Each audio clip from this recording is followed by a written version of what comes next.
రక్షణ మరీ సమీపముగా ఉంది. మరీ సమీపం అంటే ఏంటో తెలుసండి? యేసుక్రీస్తు వస్తేనే కదండి మనకు రక్షణ దొరికేది, పరలోకం వెళ్ళేది మనం. అంతేనా? ఆయన రాకడ, రెండవ రాకడ జరిగినప్పుడు దేవుని కొరకు బ్రతికిన వాడు పరలోకం వెళ్ళాలి కదండి. మనం పరలోకం వెళ్ళాలంటే ఏం చేయాలి? కాలము నెరిగి నిద్ర మేలుకోవయ్యా, నిద్ర మేలుకో. నశించిపోతున్న జనాంగాన్ని చూడొకసారి. వాళ్ళను రక్షించే బాధ్యత నీకు లేదా? వాళ్ళను కాపాడే బాధ్యత నీకు లేదా అని అడుగుతున్నాడు. ప్రియమైన దేవుని పిల్లల, అందుకునేనండి టైం అయిపోయింది, పరీక్షలకు సిద్ధపడిపోవాలి. ఇంకా పడుకున్నావేంటని తన కుమారుణ్ణి ఎలాగైతే తండ్రి లేపుతాడో, నిద్రలో నుండి లేపుతాడో, క్రైస్తవ సమాజాన్ని కూడా నిద్రలో నుండి లేపుతున్నాడు పౌలు గారు. ఇంకా మీరు నిద్రపోతున్నారా? కాలము నెరిగి నిద్ర మేలుకునే టైం అయ్యింది, వేళ అయింది. ఎందుకు తెలుసా? రక్షణ మరి సమీపముగా ఉంది.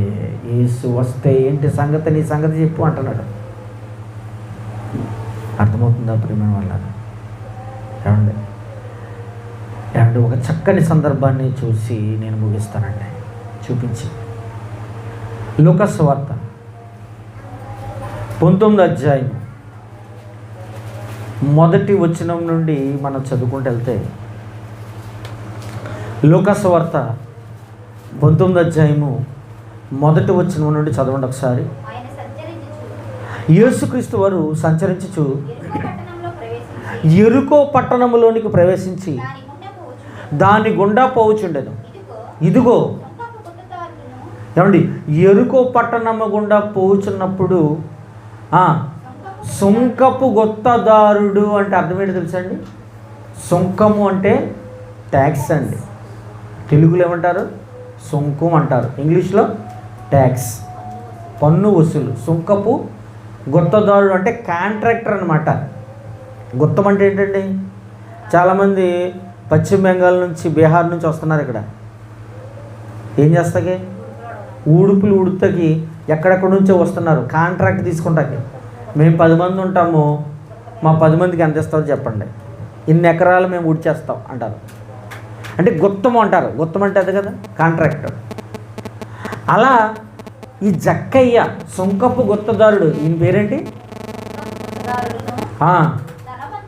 ధనవంతుడునైన జక్కయ్యను పేరు గల ఒకడు. ఈ సుంకపు గుత్తదారుడు ఏం చేశాడంటే, ఒక పంచాయతీలోనూ మున్సిపాలిటీలో కానండి ఏం చేస్తారంటే, పలానా ఏరియా అంతా కూడా నేను కాంట్రాక్ట్ తీసుకుంటాను, పన్ను వసూలు చేసే కాంట్రాక్ట్.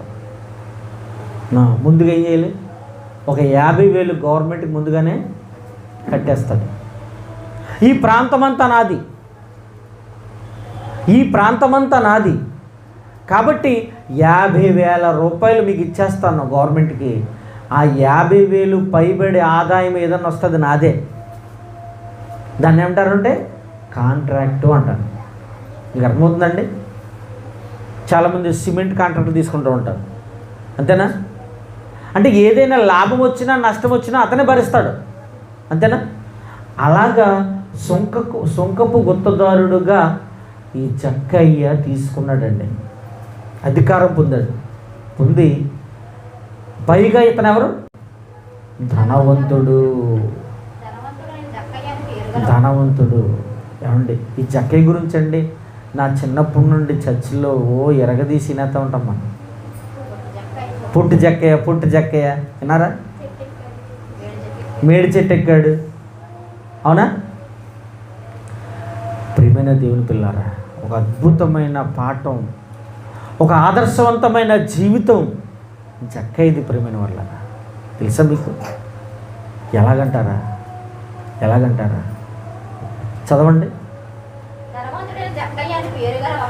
ధనవంతుడగు జక్కయ్యను పేరు గల ఒకడు యేసు ఎవరో అని చూడగోరెను గాని పొట్టివాడైనందున జనులు గుంపుగూడి ఉండుట వలన చూడలేకపోయాడండి. అప్పుడు యేసుక్రీస్తు వారు ఏమండి బాగా వినాలి. యేసు ఎవరో అని తెలుసుకోవటానికి ఆయన చూడాలని ఆశపడ్డాడండి. ఆశపడి జనసమూహం అంతా ఆయన చుట్టూ తిరిగేసింది, చుట్టుముట్టేశారు యేసుక్రీస్తు వారు కదా. అప్పుడు ఆయన కనపడాలంటే మనవాడేం పుట్టుడు, ఇప్పుడు ఏం చేయాలి? చెట్టు ఎక్కాలి. చెట్టు ఎక్కాడండి. చెట్టు ఎక్కగానండి ఏం జరిగిందో తెలుసా? ఏం జరిగింది? యేసుక్రీస్తు వారు ఆ చోటికి వచ్చాడండి. వచ్చినప్పుడు కన్నులెత్తి పైకి చూశాడు చెట్టు వైపుకి. జక్కయ్య త్వరగా దిగుము, నేడు నీ ఇంట నేను ఉండవలసి ఉన్నదని అతనితో చెప్పాడండి యేసుక్రీస్తు వారు. బాగా ఆలోచిద్దామండి. బాగా ఏమండి, జక్కయ్య అనే పేరు యేసుక్రీస్తుకి ఎలా తెలుసండి? జక్కయ్య గారికి పేరు అంతే కదా. అందరూ చాలామంది జనసమూహం ఉన్నారు, వాళ్ళు ఎవరెవరో వస్తారు. యేసుక్రీస్తు సెలబ్రిటీస్ ఎలా ఉంటారండి? వాళ్ళ పేర్లు తెలుతాయా? తెలీదు. యేసుక్రీస్తు వారు జనసమూహంలో ఉన్నాడు, కానీ జక్కయ్య చెట్టెక్కాడు ఆయన ఎవరో అని తెలుసుకుందామని, ఆయన చూడాలని. ఇంతకీ వీళ్ళందరినీ విడిచిపెట్టి యేసు ఎవరి వైపు చూశాడు? పేరు ఎలా తెలుసండి? పేరు ఎలా తెలుసు ఆయనకి? ఎలా తెలుసా అండి? ఇతడు సుంకపు గుత్తదారుడు అండి. ఆ ప్రాంతముల్లో పైగా ధనవంతుడు. మీకు అర్థమవుతుందా? సుంకపు గుత్తదారుడు అంటే సర్వసాధారణంగా ఆ నోట ఈ నోట బాగా నాలుకలో అతని పేరు నోట్లో నానుతుందా? బాగా ఆలోచిద్దాం. సర్వసాధారణంగా ఒక ధనవంతుడు పైగా సుంకపు గుత్తదారుడు అంటే పైగా ఇతనికి ఏం పేరుంది? ఏంటి? మంచోడా చెడ్డోడు? ఇతను మంచోడా చెడ్డోడు చెప్పండి? చెడ్డోడండి. ఎందుకు చెడ్డోడు అంటామంటే అది ఏమండి, ఇతనికి మంచి పేరేమి లేదు. మీకు అర్థమవుతుందండి? ఇతనికి మంచి పేరేం లేదు జక్కయ్యకి. ప్రియమైన దేవుని పిల్లలారా, ఇప్పుడు ఏమండి, పలానా వీధుల్లో, పలానా ఏరియాలో, పలానా ఏరియా ప్రాంతంలో పలానా వాళ్ళు అనగానే మంచోడైనా చెడ్డోడైనా అతనికి జనాలందరికీ ఒక అవగాహన వచ్చేద్దా? అమ్మో అతను మంచోడు కాదు, అతను జోలికి వెళ్ళకండి అంటారు. అమ్మో ఆయన చాలా మంచోడండి, మీరు ఆయన పట్టుకుంటే మీకు ఏ పనైనా అయిపోద్దండి అంటారు. అంటే అటు మంచికైనా చెడుకైనాను ఎవరో ఉంటారో. చెడ్డ పనులు చేసేవాడు ఉంటాడు, ఆడికి గుర్తింపు ఉంటుంది. మంచి పని చేసేవాడు ఉంటాడు, వాడికి గుర్తింపు ఉంటుంది కదా. ఈ జక్కయ్యకి మంచి గుర్తింపు ఉందా, చెడు గుర్తింపు ఉందా? చెడు గుర్తింపు ఉంది కదా. ఏమండి, వీళ్ళందరినీ వదిలేసి యేసుక్రీస్తు వారు జక్కయ్య చెట్టు దిగు, నేడు నీ ఇంటికి చెట్టు దిగు. అతడు త్వరగా దిగి సంతోషముతో ఆయనను చేర్చుకొని రాయబడి ఉంది. ప్రేమ వల్ల యేసుక్రీస్తు వారు జక్కయ్య చెట్టు దిగు, నేడు మీ ఇంటికి నేను మీ ఇంటికి రావలసి ఉంది, ఉండవలసి ఉంది, రా జక్కయ్య అన్నాడా? అనగానే త్వరగా దిగి సంతోషముతో యేసుక్రీస్తు వారిని ఇంటికి తీసుకెళ్ళిపోయాడండి. ఇంటికి తీసుకెళ్ళిపోయాడు.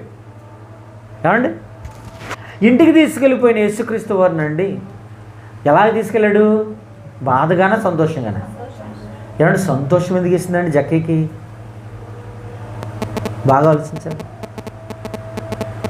అంటే యేసుక్రీస్తు ఎవరో అని చూడాలనుకుని చాలా కాలంగా ఆయన ఆశపడుతున్నాడు. యేసు ఎవరో అని చూడాలని జక్కయ్య చాలా ఆశపడుతున్నాడు. ఆ ఆశ నెరవేరిపోయింది. ఏమండి, నెక్స్ట్ చూడాలనుకున్నాడు అంతే జక్కయ్య. అంతేనా? చెట్టు ఎక్కి ఏమనుకున్నాడు? చూడాలనుకున్నాడు. అదేనా రాయబడింది? యేసు ఎవరో అని చూడగోరి అన్నాడు. కానీ యేసుక్రీస్తు వారు అడ్వాన్స్ అయిపోయి జక్కయ్య అని పేరుతో పిలిచి ఇంటికి వస్తున్నాను జక్కయ్య అనగానే ఎవరికైనా ఆనందం ఉంటుంది కదండి. అంతేనా? అయ్యో బాబోయ్, నేను ఆయన్ని చూడాలనుకున్నాను అంతే. నా పేరుతోటి నన్ను మరలా ఇంటికి వెళ్తాను రా, ఇంటికి తీసుకెళ్దాం, ఇంటికి నేను వస్తానంటున్నాడు యేసుక్రీస్తు వారేంటి? నేడు మీ ఇంట్లో ఉండవలసి ఉందన్నాడా లేదా? అన్నాడు. ఏమండి, ఇంటికి తీసుకెళ్ళిపోయాడండి. ఇంటికి తీసుకెళ్ళిపోగానే ఈ సంఘటనను ఎవరు చూస్తున్నారు? అందరూ అది చూచి ఈయన పాపి అయిన మనుషుని యొద్ద బస చేయ వెళ్ళినని చాలా సణుగుకొనిరి. ఏమండి, ఎవరంటే ఈయన పాపియా? ఎవరు? జక్కయ్య పాపియా? పాపాత్ముడా? పాపి అయిన మనుష్యుని ఇంట బస చేయటానికి వెళుతున్నాడేంటి యేసుక్రీస్తు వారు అని సణుగుకున్నారండి. బాగా ఆలోచిద్దాం. ఏమండి, సణుగుకున్న తర్వాత అప్పుడు ఏమైందండి? ఏమండి, యేసుక్రీస్తు వారు ఇంటికి వెళ్ళాడు. ఓకే, నెక్స్ట్ ఎపిసోడ్ ఏంటి?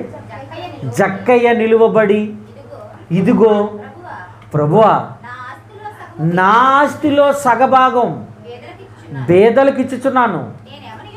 నేను ఎవని యొద్దనైనను అన్యాయముగా దేనినైనను తీసుకొనిన ఎడల అతనికి 4 వంతులు మరలా చెల్లుతునని ప్రభుతో చెప్పాను.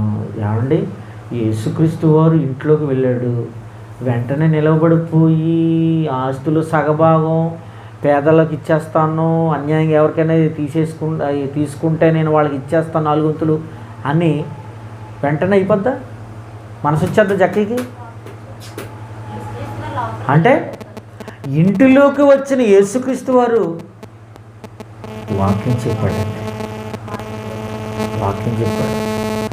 ఎందుకో తెలుసా? ఇతనికి మంచి పేరుందా, చెడ్డ పేరుందా? చెడ్డ పేరుంది కదా. పాపి అయిన ఇతడు అని రాయబడి ఉంది కదా. పాపి అయిన ఇతడు అని అన్నారా? అన్నాడు. ఏంటా చెడ్డ పేరు అంటే, సుంకపు గుత్తదారుడు, వసూలు చేస్తాడు అతను. కొట్టు దగ్గరికి వెళ్ళాడు. ఏంటి ఈరోజు ఏది ట్యాక్స్ కట్టు? 10 రూపాయలా? 10 రూపాయలు అయితే ఎవడు కావాలి? ఇవే ఎక్కువ. కానీ 10కి ఎక్కువ వసూలు చేసి వాళ్ళ దగ్గర ఉన్న ఏ వస్తువునైనా అన్యాయంగా తీసుకుని దోచుకునే మనసున్నవాడు జక్కయ్య. ఇతనికి మంచి పేరేం లేదు, కానీ అతనికి భయపడతారు. అధికారులు ఉన్నాడుగా. అర్థమవుతుందండి? అధికారులు ఉన్నవాడు కాబట్టి దోచుకుంటున్నాడు, అవినీతిపరుడు. ఏమండి, లంచగొండి ఇవన్నీ అనొచ్చు అతన్ని. ఎందుకంటే 100 రూపాయలు వసూలు చేసే చోట 200 వసూలు చేసి మోసం చేస్తున్నాడు, ప్రజల దగ్గర దోచుకుంటున్నాడు ఇతను. అర్థమవుతుందండి? పాపి అయిన జక్కయ్య అన్నారు వీళ్ళు. అందుకనే ప్రేమైన దేవుని పిల్లారా, అప్పుడు యేసుక్రీస్తు వారు తన ఇంటికి వెళ్ళాడండి. వెళ్ళగానే, జక్కయ్య, ఇది కాదయ్యా నీ జీవితం, ఇది కాదు. అన్యాయంగా ప్రజల దగ్గర నుండి, పేదల నుండి నువ్వు డబ్బులు వసూలు చేస్తున్నావే, అది కరెక్ట్ కాదయ్యా. నీ జీవితం ఇది కాదు. నీవెవరవో తెలుసా? నువ్వు సాక్షాత్తు దేవుని కుమారుడవు. నీవెవరవో తెలుసా? దేవుని గర్భవాసము నుండి పుట్టినవాడవు. మన తండ్రి పరలోకంలో ఉన్నాడయ్యా, అక్కడ నుండి నేను వచ్చిన వాడను. ఈ సమాజాన్ని బాగు చేయడానికే, పాపుల కొరకే భూమి మీదకు వచ్చిన వాడను. వాళ్ళ మనసులను మార్చటానికి, వాళ్ళ బ్రతుకులను మార్చడానికి వచ్చిన వాడను. వద్దు, ఆ జీవితాన్ని విడిచిపెట్టే. నీ జీవితం అద్భుతం, అమోఘం. నువ్వెవరో కాదు, సాక్షాత్తు దేవుని కుమారుడవు, దేవుని నుండి వచ్చిన వాడవు. నువ్వెవరవో కాదయ్యా, నువ్వు పాపివి కాదు. నీ పుట్టుక, నీ జన్మ పరమార్థం, నువ్వెందుకు పుట్టావో, నీ బ్రతుకు విలువేంటో నేను చెబుతాను. వింటావా జక్కయ్య? నువ్వు పుట్టింది దేవుని కొరకయ్యా, బ్రతికేది దేవుని కొరకే. నువ్వు దేవుని కొరకు బ్రతకవలసిన వాడవా నీవు ఈరోజు అన్యాయంగా ఇలా బ్రతుకుతున్నావు కదా. వద్దయ్యా, ఇక పాపం చేయకు జక్కయ్య. ఇక ఆ జీవితాన్ని విడిచిపెట్టే అని చెప్పగానేనండి వెంటనే లేచిపడండి, వెంటనే నిలువబడి. ఏమండి, ఎప్పుడైనా ఇద్దరు కూర్చుంటున్నప్పుడు, మాట్లాడుతున్నప్పుడు టక్కమని లేచామనుకోండి, ఏం జరుగుంటే లేస్తాం చెప్పండి? ఆ ఎదురు వ్యక్తి ఏదో ఆశ్చర్యకరమైన విషయాలు, మీ అమ్మాయి ఫస్ట్ ర్యాంక్లో పాస్ అయిందండి, ఏంటి ఫస్ట్ ర్యాంక్లో పాస్ అయిందా అని టక్కమని లేచిపోతారు. మీకు అర్థమైందా? అంటే ఒక ఆశ్చర్యకరమైన సంగతి, ఒక ఆలోచనాత్మకమైనటువంటి సంగతి వివరణ జరుగుతున్నప్పుడు ఇద్దరి మధ్య తన బ్రతుకు విలువను, బ్రతుకు పరమార్థాన్ని చెప్పినటువంటి యేసుక్రీస్తు వారు తన మాటల్లో బండలాంటి హృదయాన్ని కరగదీశాడండి జక్కయ్యని.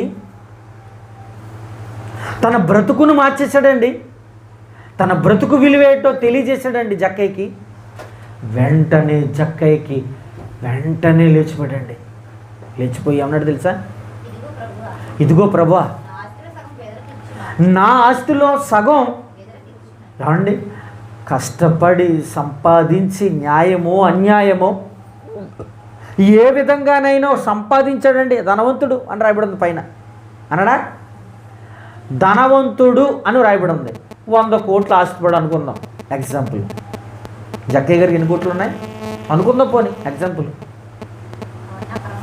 100 కోట్ల ఆస్తిపరుడు సంవత్సరాలు తరబడి సంపాదించిన ఆస్తిని వదులుకోవడానికి ఎవరికైనా మనసు వస్తుందా? బాగా ఆలోచించాలి. పైగా ఏమన్నాడు? సగభాగం అంటే ఏంటి తెలుసా? 50%.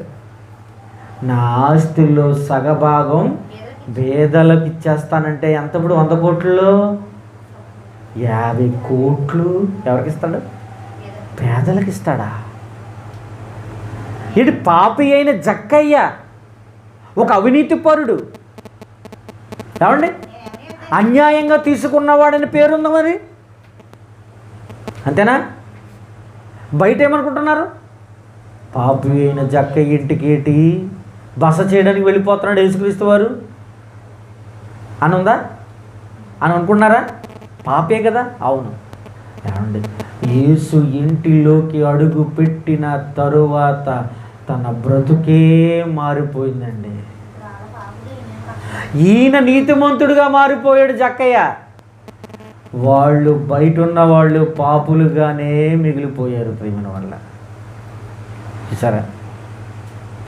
లోనకొచ్చిన యేసుక్రీస్తు తన మాటల చేత బ్రతుకు పరమార్థాన్ని గ్రహించిన జక్కయ్య, ప్రభువా నా ఆస్తిలో సగభాగం పేదలకు ఇచ్చేస్తాను ప్రభువా. నీ మాటలు వింటుంటే, నీ మాటలు చెబుతుంటే, నువ్వు చెప్తుంటే నాకు ఆశ్చర్యాన్ని అనిపిస్తున్నాయ్యా. నేను ఎంత తప్పు చేశానో, నా బ్రతుకు ఇంత నీచమైన బ్రతుక, పేదల దగ్గర అన్యాయంగా వసూలు చేసుకుని వాళ్ళ రక్తాన్ని పీల్చేసుకున్నానా? ఏం చేస్తానో తెలుసా?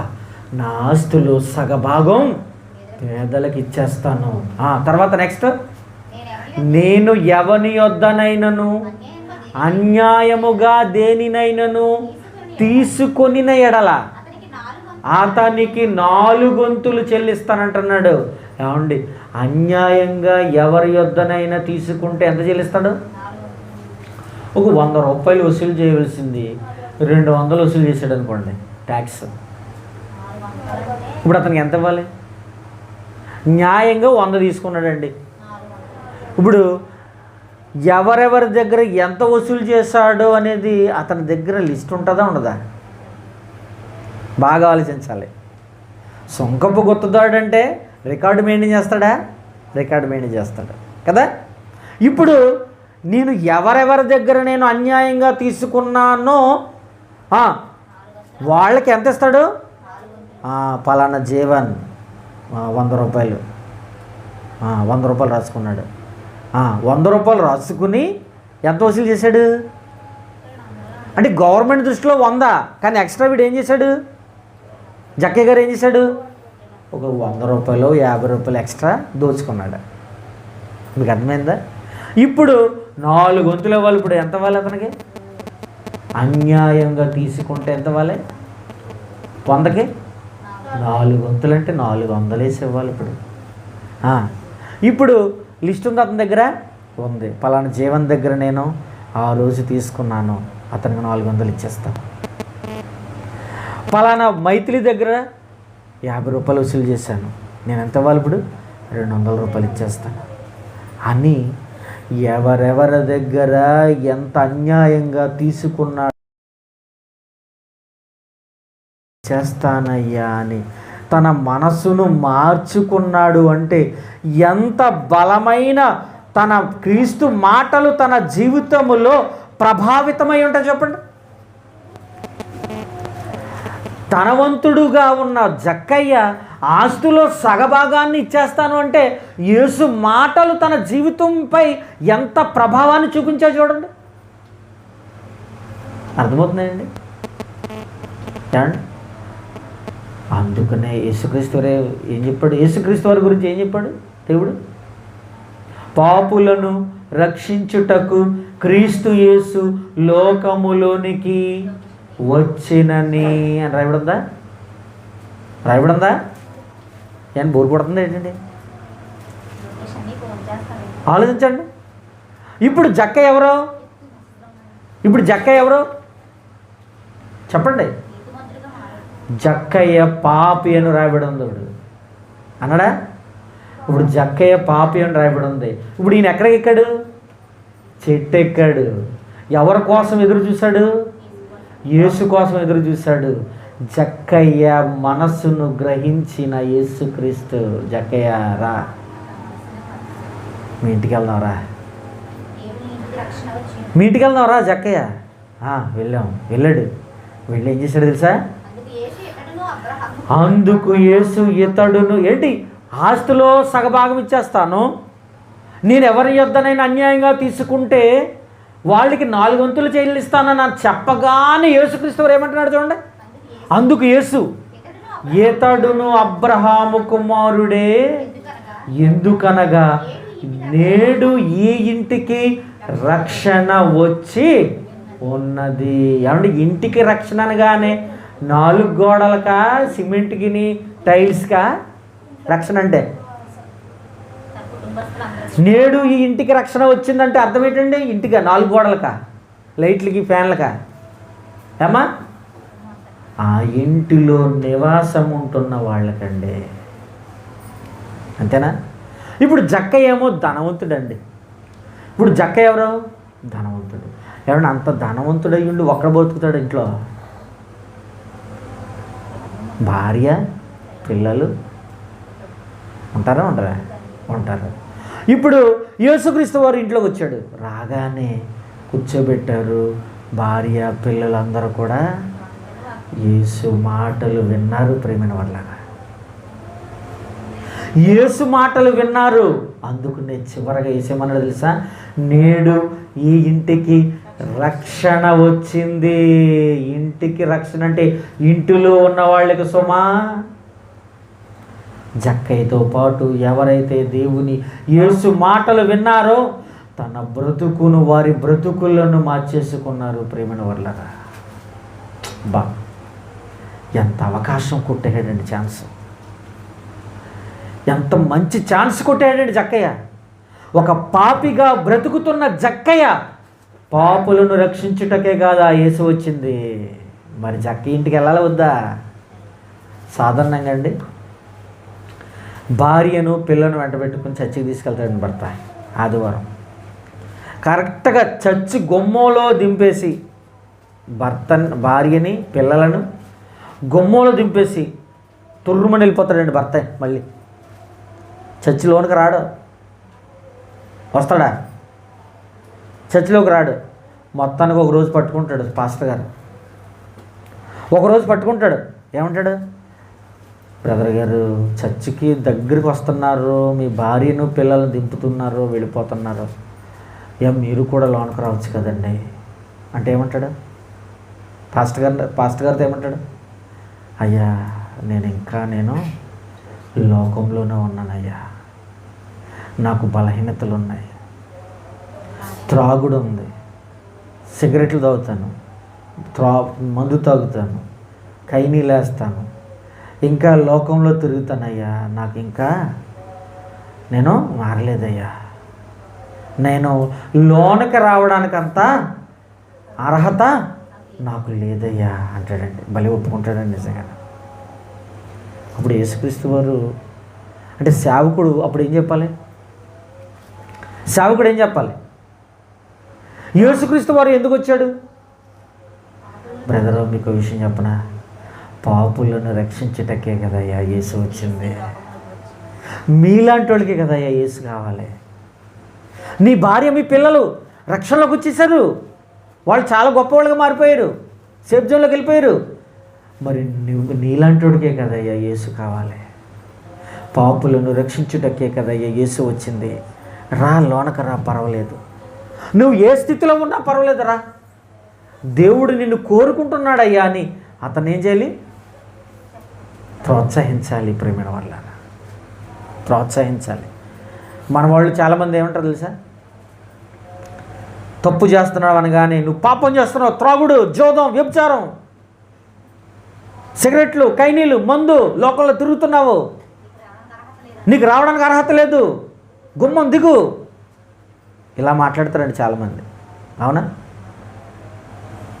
అయ్యో, నువ్వు ఎందుకు ఇలా మాట్లాడతావు, ఎందుకు ఇలాగైపోయావు అని చాలామంది అండి తప్పు చేసిన వాడిని నిందించి, తప్పు చేసిన వాడిని కనికరం చూపకుండా, పాపం చేసిన వాడిని ప్రేమించకుండా పాపాన్ని ద్వేషిస్తున్నారు వీళ్ళ ఈ లోకం అంతా. పాపిని ప్రేమించాలి, పాపాన్ని ద్వేషించాలి. ఏం జరగాలి? పాపిని ప్రేమించాలి, పాపాన్ని ద్వేషించాలి. యేసుక్రీస్తు వారు అందుకనే జక్కయ్య ఇంటికి వెళ్ళాడండి. జక్కయ్యను ప్రేమించాడు, తాను చేస్తున్న పాపాన్ని ద్వేషించాడు. గనుకనే జక్కయ్యకి బ్రతుకు పరమార్థాన్ని చెప్పాడు. అర్థమవుతుందండి? పాపాన్ని ద్వేషించాలి, పాపిని మనం ఏం చేయాలి? హక్కున చేర్చుకోవాలి, ప్రేమించాలి. ప్రేమిన వల్ల ఎందుకంటే ఒక బలహీనుడు జాలి చూపించాలి, మనం దయ చూపించాలి, మనం కనికరం చూపించాలి, మనం ద్వేషించకూడదు. ప్రేమైన దేవుని పిల్లలారా, బలహీనుడిని చూసి ద్వేషించకూడదు. ఎందుకో తెలుసా? యేసుక్రీస్తు జక్కయ్య ఇంటికి వెళ్ళి బ్రతుకు విలువను చెప్పాడు, బ్రతుకునే మార్చుకున్నాడు జక్కయ్య. లోకమంతా పాపి పాపి అని, అన్యాయస్తుడని, దోపిడీదారుడని నిందలు వేస్తూ సూటుపోటు మాటలు మాట్లాడుతున్నా చెడ్డ పేరు సంపాదించిన జక్కయ్యకి ఇంటిలోకి యేసు రాగానే తన ఇంటికి వెలుగు వచ్చేసింది. అంధకార సంబంధమైన క్రియలను విడిచిపెట్టాడు. అంధకార సంబంధమైన క్రియలను విడిచిపెట్టాడు, వెలుగు సంబంధిగా మారిపోయాడు. ప్రియమైన దేవుని పిల్లలారా, క్రీస్తు సంబంధిగా మారిపోయాడు జక్కయ్య. నేడు ఈ ఇంటికి రక్షణ వచ్చి ఉన్నది, ఇతడు అబ్రహాము కుమారుడే. అబ్బా, ఈ ట్యాగ్ తగిలించుకున్నాడండి జక్కయ్య. ఎంత మంచిగా క్రీస్తు మనసును దోచుకున్నాడండి జక్కయ్య. ఎంత గొప్పవాడు జక్కయ్య. ఇప్పుడు చెప్పండి, జక్కయ్య ఎంత మనకు ఆదర్శమేనా? జక్కయ్యనండి పాపి పాపి పాపి, పుట్టి జక్కయ్య పుట్టి జక్కయ్య, ఎన్నిసార్లు అండి బాబు, ఎన్ని మాటలు నా చిన్నప్పటి నుంచి అన్నాను అతని గురించి. ఏమండి? కానీ తన బ్రతుకుని మార్చుకుని మనకు ఆదర్శప్రాయుడిగా నిలబడ్డాడు జక్కయ్య. తన జీవితాన్ని మార్చుకున్నాడు. ఎలా తెలుసా? పేదలకు 50% సగభాగం ఇస్తానంటే ఎవరికి వస్తుందండి ఆ మనసు? చెప్పండి.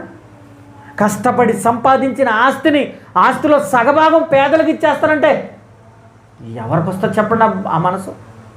అన్యాయంగా తీసుకున్న వాడి దగ్గర నేను 4 గొంతులు వాళ్ళకి చెల్లిస్తాను ప్రభువా, నేనేంటో, నా పరిస్థితి ఏంటో, నా బ్రతుకేంటో నాకు చూపించారు, నేను చేస్తున్నదేంటో నాకు తెలిసిపోయింది.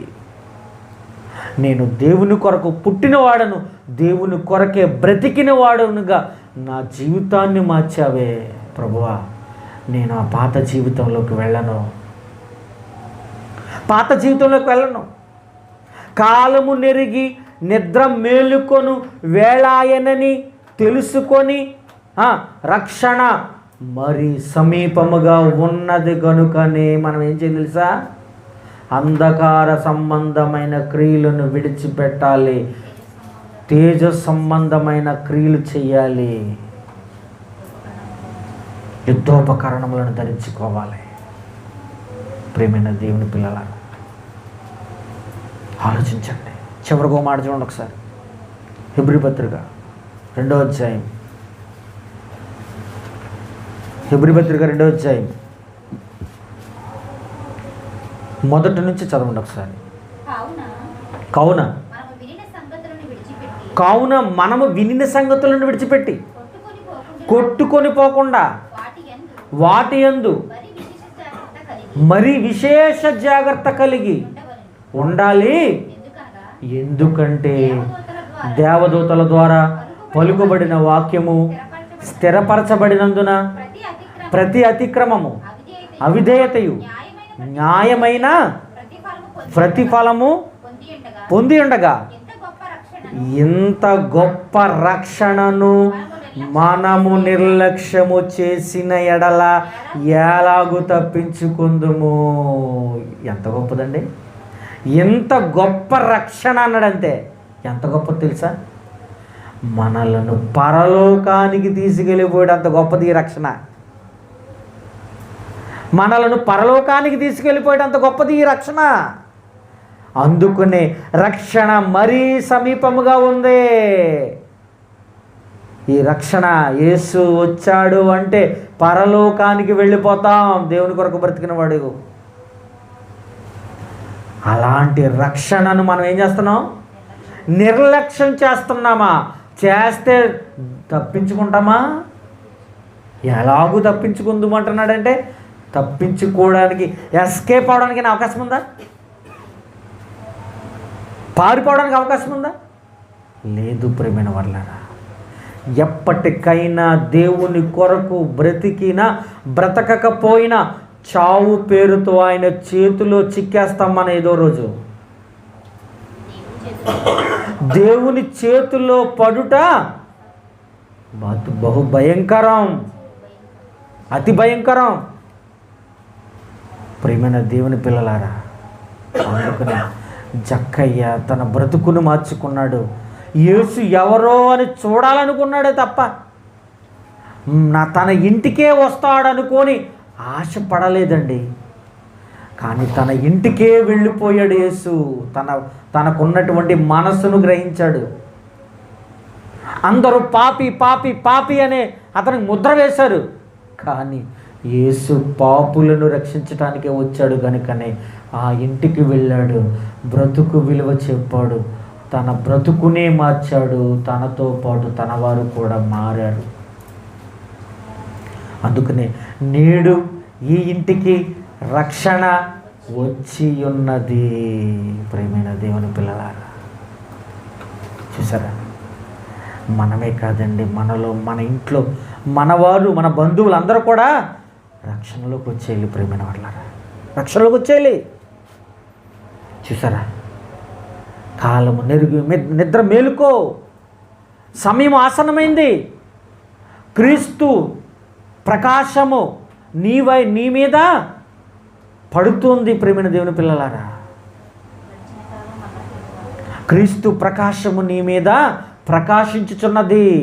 క్రీస్తు సువార్త నీపై ప్రకాశించుచున్నది. మేల్కో, మేల్కో, సమాజాన్ని బాగు చేయి.